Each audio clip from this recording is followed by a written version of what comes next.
नमस्कार दोस्तों, अनुभव की सीढ़ी से जुड़े सभी दर्शकों व श्रोताओं को मेरा प्यार भरा अभिवादन। दोस्तों, पुस्तक चर्चा के रूप में आज हम एक कहानी संग्रह की बात करेंगे जिसका नाम है जीवन के रंग कहानियों के संग। इस संग्रह की लेखिका हैं श्रीमती आरती पंड्या। वर्ष 2019 में ऑरेंज बुक्स पब्लिकेशन दिल्ली से प्रकाशित इस पुस्तक का मूल्य मात्र 260 रुपये है। आरती पंड्या लखनऊ शहर में जन्मी पली बढ़ी, परंतु वर्तमान में मुंबई में निवास कर रही हैं। आपको साहित्यिक अभिरुचि व सृजन की प्रेरणा विरासत में मिली, ऐसा हम कह सकते हैं। आप साहित्य मनीषी श्री अमृतलाल नागर की छोटी सुपुत्री हैं। आप रंगमंच, रेडियो और टीवी से भी संबद्ध रही हैं। आपकी अब तक 4 पुस्तकें प्रकाशित हो चुकी हैं। अजब दुनिया, गजब लोग और इसी का भाग 2, अंतरिक्ष के लोग, अजब दुनिया गजब लोग, एक औपन्यासिक कृति खुली आँखों का सपना और ये कहानी संग्रह जीवन के रंग कहानियों के संग, जिसकी हम बात कर रहे हैं। दोस्तों, बदलते समय के साथ हिंदी कहानी में बहुत बदलाव हुए हैं और अभी भी हो रहे हैं। उसके तथ्य और शिल्प में भी पर्याप्त विविधता है। उदारीकरण, वैश्वीकरण के दौर में समाज की स्थिति नित्य प्रति बदली हुई दिखाई देती है।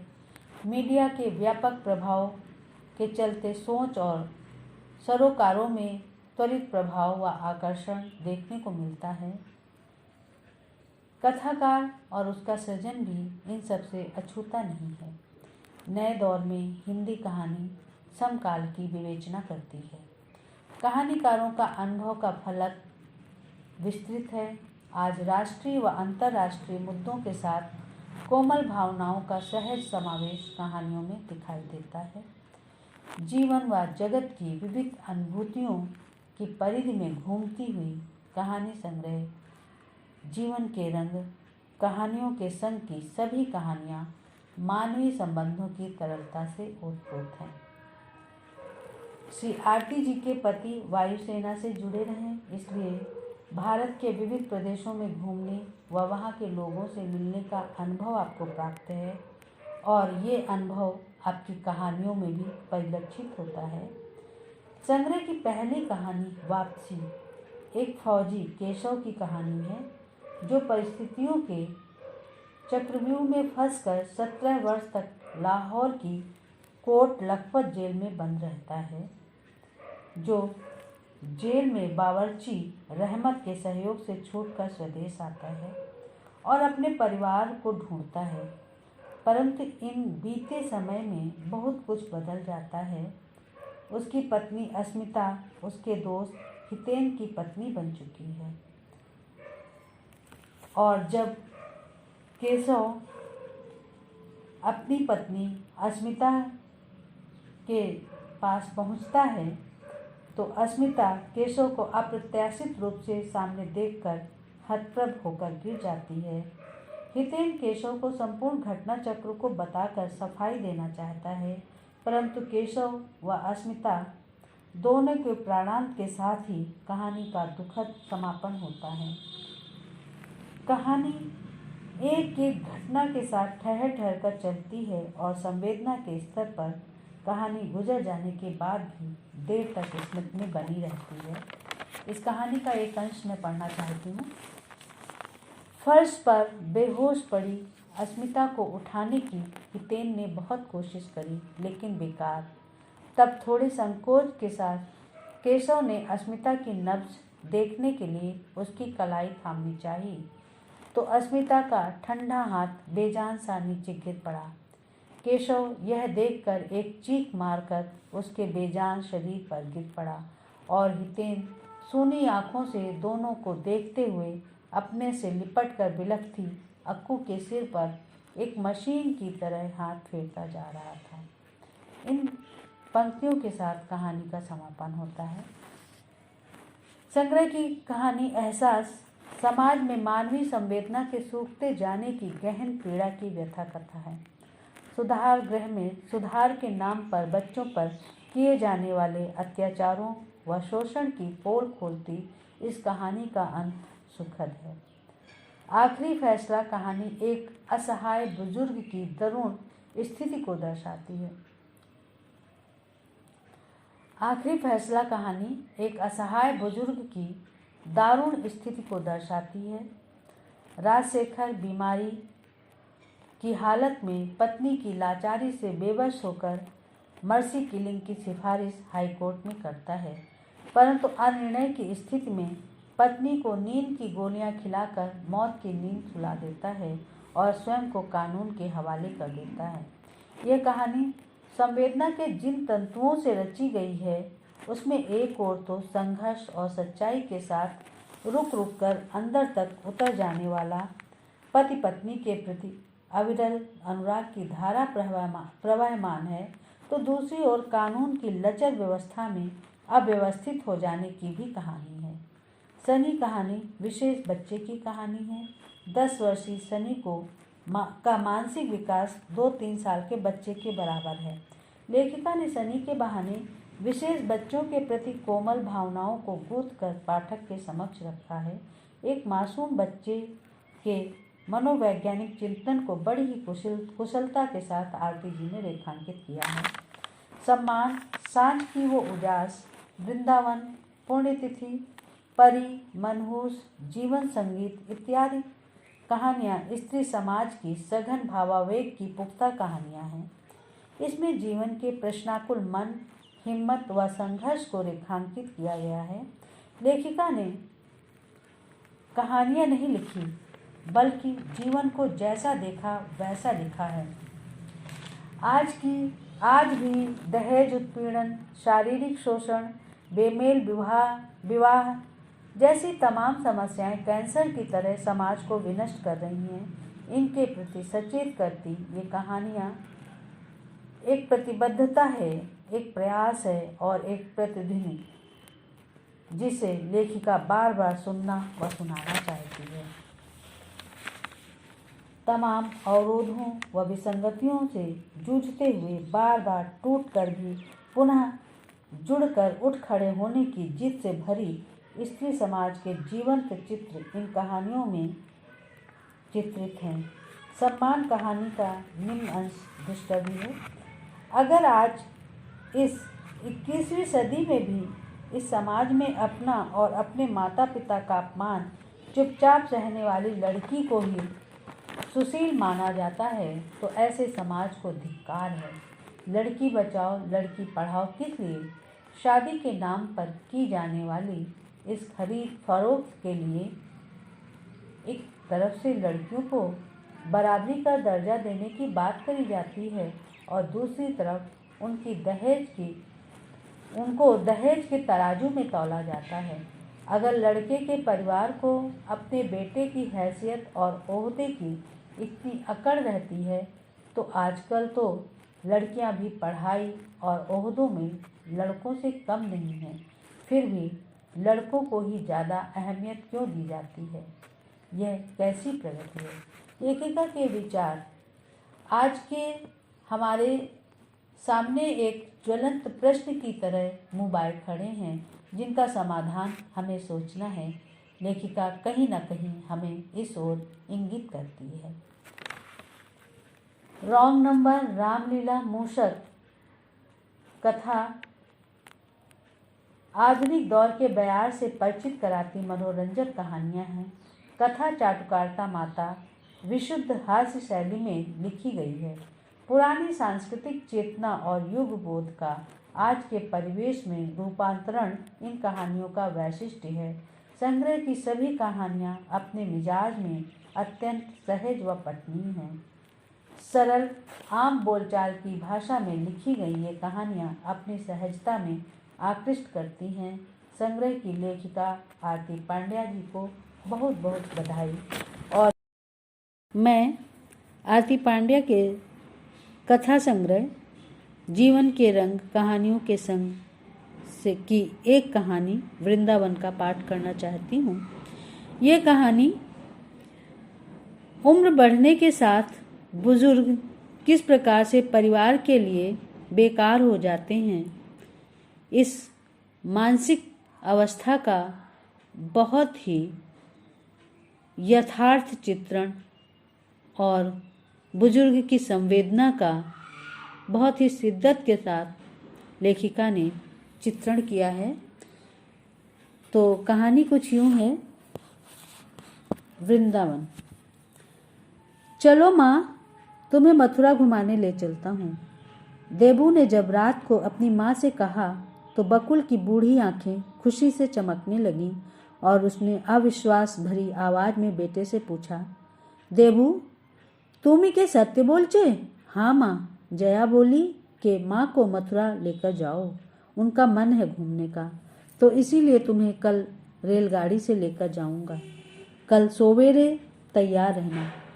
सुबह मथुरा चलने की बात कहकर देबू जब अपने कमरे में चला गया तो दालान में जमीन पर बिछी अपनी चटाई पर सिकुड़ कर लेटी बकुल के मन में मथुरा जाने की खुशी तो बहुत थी, पर अपनी बहू जया की दरिया दिली पर हैरानी भी हो रही थी। जो औरत अपनी सास को 2 वक्त की रोटी देने में ही इतनी जली कटी सुनाती है, वो अपने पति से सास को मथुरा घुमाने के लिए कैसे कह सकती है? पर फिर अपने इस शक को मन का वहम मानकर सोचा कि हो सकता है देबू ने खुद ही यह बात सोची हो, लेकिन अपनी स्त्री की छवि सुधारने के लिए उसका नाम ले रहा है। इस तरह अपने मन को समझाकर और सुबह मथुरा जाने का सपना आंखों में संजोए बकुल सो गई। अगली सुबह तड़के ही जया ने बड़े प्यार से अपनी सासू माँ को जगाकर चाय का गिलास पकड़ाया और जल्दी से तैयार होने को कहा तो बकुल अपनी बहू के पिछले सारे अत्याचार भूलकर उसे ढेरों आशीर्वाद देने लगी। कुछ देर बाद जब देबू के साथ बकुल अपने कपड़ों की छोटी सी पोटली लेकर मथुरा जाने वाली रेलगाड़ी के जनरल डब्बे में चढ़ी तो इतनी खुश थी जैसे कि 4 धाम की यात्रा पर जा रही हो। और जब लगभग 20 घंटे तक रेल के भीड़ भरे डिब्बे में बैठे बैठे अकड़े हाथ पैरों को मलती हुई लतिका मथुरा रेलवे स्टेशन पर उतरी तो उसे ऐसा महसूस हुआ जैसे स्टेशन पर उतरते ही उसे अपने कान्हा के दर्शन हो गए हों। स्टेशन से रिक्शे में बैठाकर देबू उसे बस अड्डे पर ले आया और उसे एक बेंच पर बैठाकर खुद बस का टिकट लेने चला गया। बकुल मंदिरों के दर्शन करने के सपने संजोए यह सोच सोच कर अपने बेटे की मात्र भक्ति पर निहाल हो रही थी कि उसका देबू आज दिन भर बस में बैठाकर उसे मथुरा घुमाएगा। आमार देबू कि इतना भालू। देबू कुछ देर बाद लौटा तो माँ को हाथ पकड़कर उठाया और सामने खड़ी एक बस में बैठाकर उसके हाथ में बस का टिकट और चने मुरमुरे की एक पुड़िया पकड़ाकर बोला कि वो किसी जरूरी काम से शहर जा रहा है और अगर उसे देर हो जाए तो माँ फिक्र ना करे और बस में बैठी रहे। देबू पीछे वाली बस से आकर उसके पास पहुंच जाएगा। फिर उसने माँ को बताया कि यह बस उसे वृंदावन में छोड़ेगी, तो बस से उतरकर बकुल उसकी बाट न देखे और बांके बिहारी के मंदिर चली जाए। इससे पहले कि वो बेटे से कुछ पूछती बस चल पड़ी और बकुल अपने आप से ही सवाल जवाब करती रही कि मथुरा घुमाने के बजाय देबू पहले उसे वृंदावन क्यों ले जा रहा है। छेले को वृंदावन की बस का टिकट पहले मिल गया होगा तब भी। लतिका ने खुद को समझाया और फिर इत्मीनान से बेटे की दी हुई पुड़िया खोलकर चने मुरमुरे खाते हुए खिड़की से बाहर झांक कर देखती रही कि पीछे आने वाली किसी बस में उसका देबू भी आ रहा होगा। कुछ देर के सफर के बाद बस वृंदावन पहुंची तो अपनी पोटली संभालते हुए लतिका ने बस से नीचे उतरकर पहले तो इधर उधर नजर घुमाकर देबू को ढूंढा, लेकिन उसे वहां न देखकर सोचा कि छेला सीधे बांके बिहारी के मंदिर ही पहुंचेगा और यह सोचकर उसने वहां से गुजर रहे एक लड़के से बांके बिहारी के मंदिर का रास्ता पूछा तो लड़के ने बकुल को गौर से देखते हुए पूछा, माई तू कोलकाता से आई है? बकुल ने अचरज से सिर हिलाते हुए उससे पूछा कि उसने कैसे पहचाना कि वो बंगाल से आई है। लड़के ने उसका हाथ पकड़ा और बोला, चल तो को मंदिर तक छोड़ दे हूँ और फिर लड़के ने बकुल को अपनी साइकिल के कैरियर पर बिठाया और साइकिल चलाते हुए बोला, मैया, यह बस अड्डा पर तोरे जैसी ना जाने कितनी माताएं बंगाल से इकल्ली आवे हैं और किसी न किसी मंदिर का रास्ता पूछत हैं। यही से मैंने अंदाज लगाया कि आप भी वहीं से आई होंगी। हाँ, आमी कोलकाता से आया। आमार छेला पीछे आस्ते। बकुल का जवाब सुनकर साइकिल चलाते हुए लड़के की आंखें गीली हो गईं और उसकी अंतरात्मा ने कहा कि इस माँ को भी इसका बेटा शायद झूठी दिलासा देकर यहाँ छोड़ गया है। लड़का सोच रहा था कि अचानक ऐसा क्या हो जाता है जो बेटों को अपनी विधवा माँ को यहाँ वृंदावन या गोकुल में छोड़ना पड़ता है। जो माँ अपने कलेजे से लगाकर बच्चों को पाल कर बड़ा करती है, वो ही माँ विधवा होते ही उन पर बोझ कैसे हो जाती है कि उसे घर में रखना भी बेटों के लिए दुश्वार हो जाता है। वृंदावन और गोकुल में हजारों बंगाली विधवाएं रहती हैं जो कि यहाँ के मंदिरों में भजन गाने के एवज में मिलने वाले चंद रुपयों और थोड़े से दाल चावल पाने के लिए दिन भर इधर उधर भटकती रहती हैं और भेड़ों के रेवण की तरह एक मंदिर से दूसरे मंदिर की तरफ दी जाती हैं। अधिकतर महिलाएं गरीब और अकेली होती हैं जो यहाँ आकर ईश्वर के चरणों में अपना परलोक सुधारने की धारणा से मंदिरों की खाक छानती हैं। पर बकुल जैसी कुछ महिलाएं भी हैं जिनको उनके अपने ही प्रियजन यहाँ पहुँचा देते हैं। 2 वर्ष पहले जब बकुल के पति की लंबी बीमारी के बाद निधन हो गया तो उसकी बहू जया ने अपने पति से माँ को वृंदावन छोड़ आने के लिए कहना शुरू कर दिया। वो नहीं चाहती थी कि जैसे ससुर के इलाज का खर्च उठाना पड़ा, वैसे ही बूढ़ी सास की देखभाल और खाने पीने की जिम्मेदारी उठाने में उसके पति की कमाई खर्च हो। इसलिए उसने देवू को समझाया कि सभी विधवा स्त्रियां अपना परलोक सुधारने के लिए वृंदावन चली जाती हैं, इसलिए वो भी अपनी माँ को वहीं छोड़ आए और पत्नी के जिद के आगे झुककर देवू बकुल को यहाँ छोड़ गया।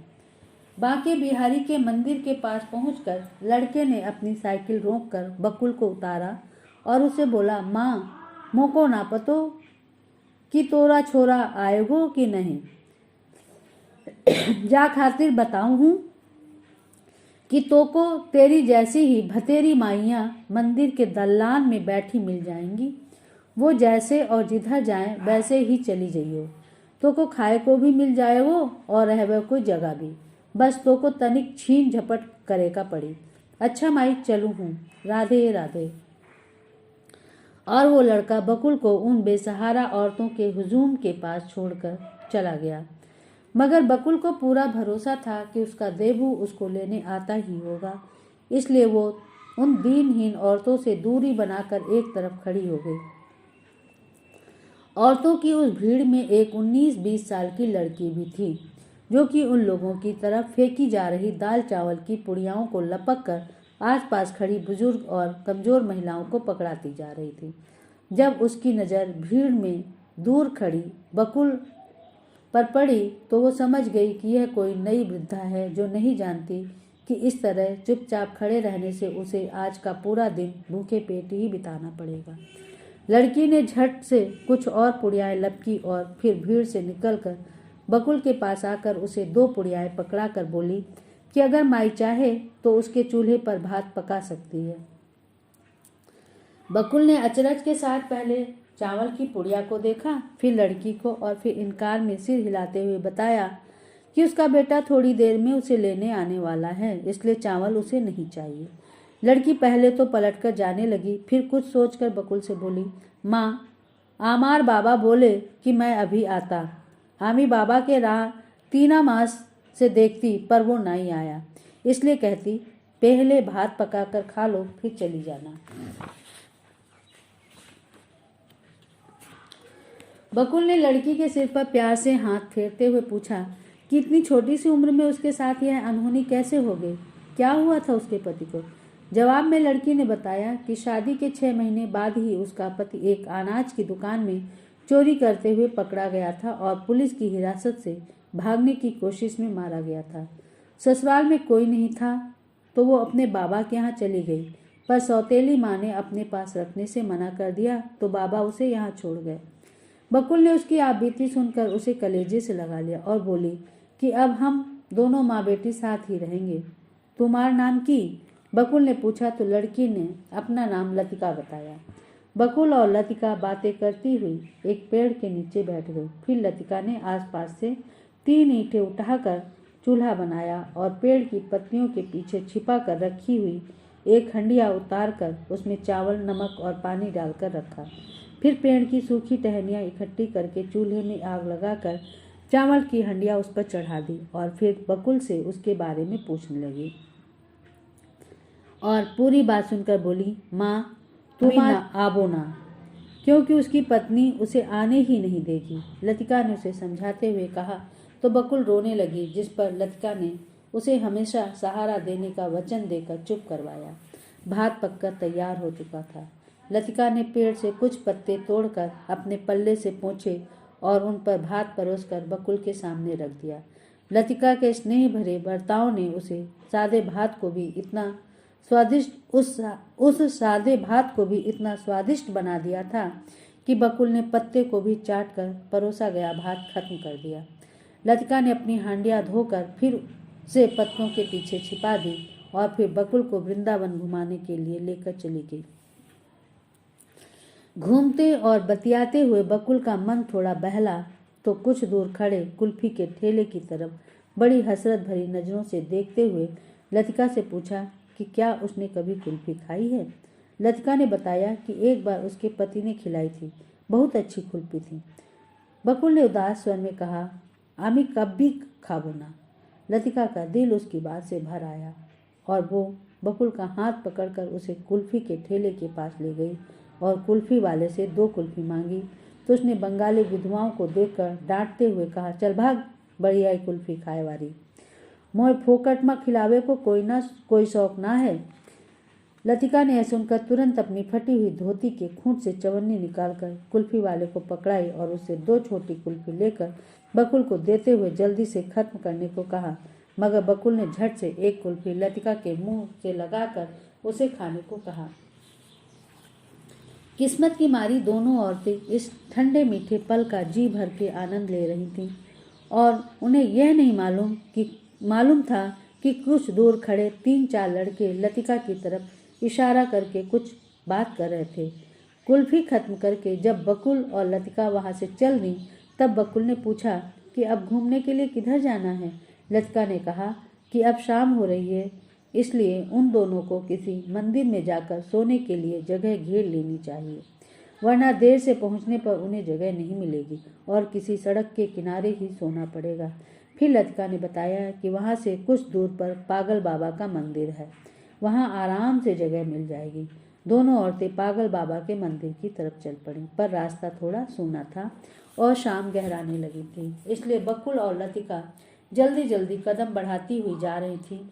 तभी पीछे से उन्हीं लड़कों ने जो कुल्फी के ठेले के पास लतिका को ताक रहे थे, पास आकर लतिका को घेर लिया और उसके साथ छेड़खानी करने लगे। बकुल ने फौरन लतिका के आगे आकर उसे बचाने की कोशिश करनी चाहिए तो एक लड़के ने उसे धक्का देकर गिरा दिया और बाकी के लड़के लतिका को पकड़कर जबरदस्ती अपने साथ ले जाने लगे।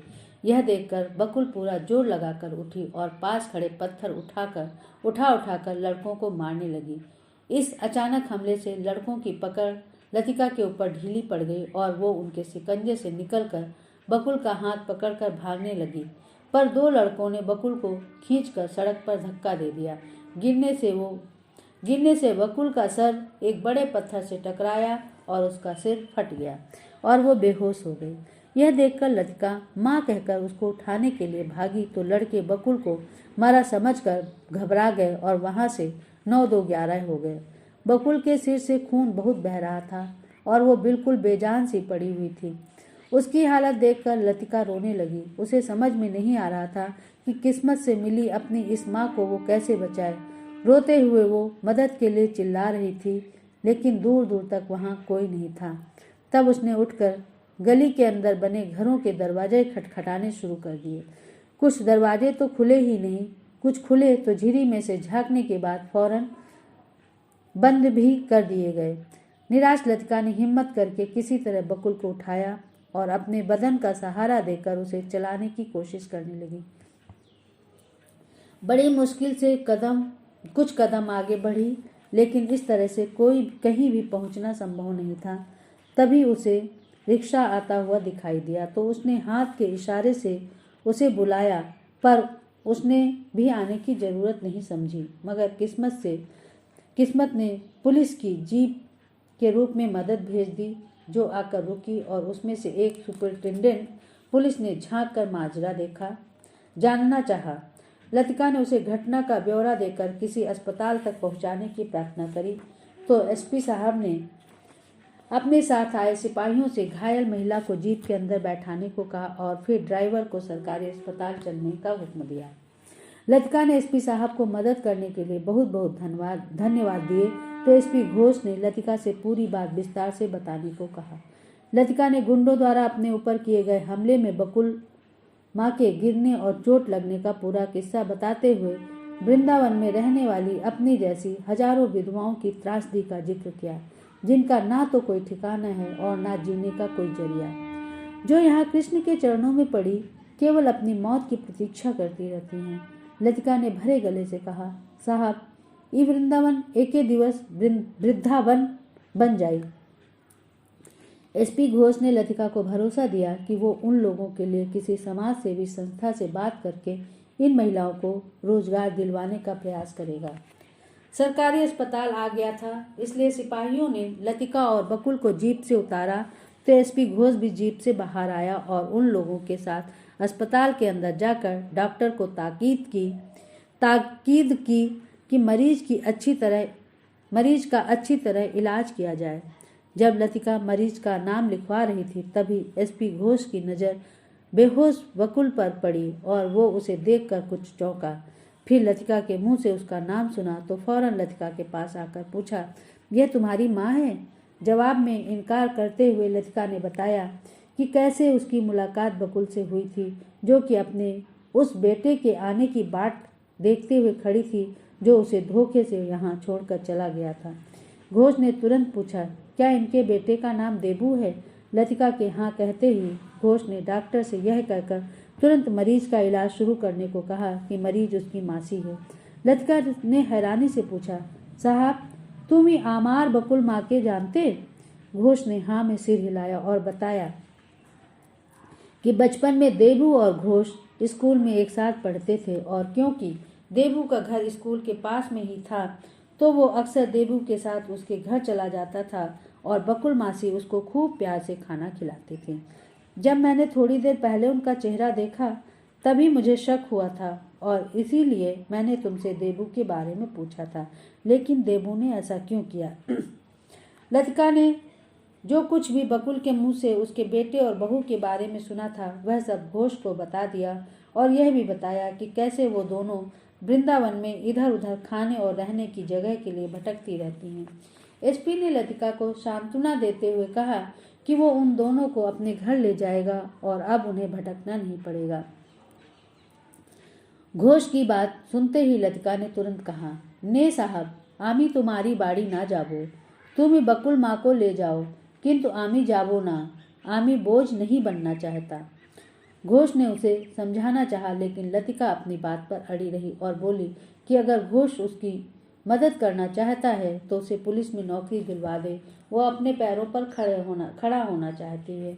घोष ने उसे पुलिस में भर्ती करवाने का वचन दिया और वहां से चला गया। लतिका अस्पताल में ही रुककर अपनी बकुल माँ की देख रेख करती रही। प्रवीण घोष भी बीच बीच में बकुल को देखने के लिए अस्पताल आता रहता था। कुछ ही दिनों में जब बकुल अच्छी हो गई और उसे अस्पताल से छुट्टी मिल गई तो प्रवीण ने उसे अपने घर को चलने को कहा। अपने सगे बेटे और बहू द्वारा सताई हुई बकुल किसी गैर के घर जाकर बोझ बनने को हरगिज तैयार नहीं थी, इसलिए उसने लतिका के साथ वापस किसी मंदिर में जाने की बात कही। तब प्रवीण ने उसे अपना परिचय दिया और बचपन में बकुल से मिले स्नेह का हवाला देकर उसे चलने के लिए राजी तो कर लिया, मगर अब बकुल को लतिका की चिंता सताने लगी कि वो अगर चली जाएगी तो उस अकेली लड़की को भूखे गिद्धों से कौन बचाएगा। मासी माँ, फिक्र करने की जरूरत नहीं है, क्योंकि तुम्हारी लतिका कुछ ही दिनों में सिर्फ अपनी ही नहीं बल्कि दूसरे लोगों की भी हिफाजत करेगी। जब बकुल को पता चला कि लतिका को जल्द ही पुलिस में नौकरी मिल जाएगी तो उसने घोष को ढेर सारे आशीषें दे डाली और उसके साथ उसके घर आ गई। बकुल का तो जैसे जीवन ही बदल गया था। इतना बड़ा बंगला, नौकर चाकर और दुनिया के वह सभी सुख जो उसको जीवन में कभी नहीं मिले थे, आज एक गैर के घर में मिल रहे थे। कहते हैं कि खून के रिश्ते सबसे बढ़कर होते हैं, मगर बकुल को तो अपने ही खून ने बेघर कर दिया था और गैर ने आसरा दिया था। शायद पूर्व जन्म का कोई अधूरा संबंध रहा होगा जो इस जन्म में आकर पूरा हुआ। प्रवीर और उसकी पत्नी से मिलने वाले आदर और स्नेह की तुलना बकुल अक्सर अपने बेटे और बहू के बर्ताव से करती और फिर रोते हुए अपने नए बेटे बहू को बार बार धन्यवाद देती। मगर इतनी सुख सुविधाओं में उसे हर पल लतिका की याद आती रहती थी और घोष उसे बताता था कि जल्दी ही लतिका उससे मिलने आएगी। कुछ ही महीनों के बाद अपनी ट्रेनिंग पूरी करके और पुलिस में भर्ती होने के बाद लतिका अपनी बकुल माँ का आशीर्वाद लेने आई तो उसको पुलिस की वर्दी में देखकर खुशी से बकुल की आंखें भर आईं। लतिका ने उससे कहा कि अब वो सिर्फ एसपी साहब की मासी माँ नहीं है बल्कि कांस्टेबल लतिका की माँ भी है, इसलिए उसे अपनी बेटी के घर में भी रहना पड़ेगा। बकुल ने इतना सुख और इतनी खुशियाँ एक साथ देने के लिए मन ही मन अपने कान्हा को धन्यवाद दिया और अपना सामान बांधने लगी अपनी बेटी के साथ उसके घर जाने के लिए। दोस्तों, ये कहानी यहीं ख़त्म होती है। कहानी आपको कैसी लगी हमें अवश्य बताइएगा। आपकी प्रतिक्रियाएं हमारे लिए अनमोल हैं। आप हमारे इस चैनल को सब्सक्राइब करना, लाइक करना, कमेंट्स करना और शेयर करना ना भूलिएगा। और अंत में मैं अपने सभी दोस्तों के समक्ष आज की पुस्तक चर्चा की लेखिका आरती पांड्या जी का मोबाइल नंबर उपलब्ध करवा रही हूँ ताकि आप उनसे संपर्क कर सकें। उनका नंबर है